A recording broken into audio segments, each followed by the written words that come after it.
मित्रांनो, सहकुटुंब सहपरिवार या मालिकेच्या 28 एप्रिलच्या प्रोमोमध्ये सरिता, अंजी आणि अवनी घराबाहेर गेलेल्या असतात. अंजीने पशाला घराबाहेर काढलेलं असतं. त्या पाठोपाठ अवनीही मामीच्या घरी जाऊन राहत असते. त्याचवेळी अंजी एक निर्णय घेते आणि दुकानाजवळ येते. दुकानावर सर्वजण असतात. अंजी आलेलं पाहून सर्वांना खूप मोठं आश्चर्य वाटतं. तेव्हा अंजी पशाकडे तात्याची चावी मागते. "मी आजपासून तू दुकानातून गायब होणार आहे," असं त्याला बोलते. तेव्हा पशा रागातच "तू मला विचारणारी कोण आणि माझ्याकडून चावी घेणारी कोण?" असा सवाल करतो.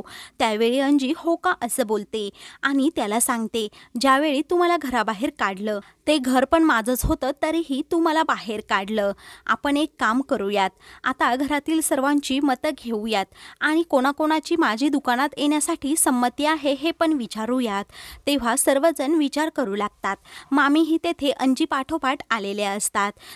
सूर्या, ओमकार आणि वैभव हात वर करतात आणि अंजीला जास्त मतं देतात. त्यावेळी अंजी सांगते, "आता मला जास्त मतं पडली आहे, गुपचूप चावी द्यायची." तेव्हा पशा अंजीच्या हातावर चावी टेकवतो, तर अंजी रागातच त्याच्याकडे पाहत असते. अंजी दुकानामध्ये पुन्हा आल्यामुळे घरातील सर्वांना खूप आनंद झालेला असतो.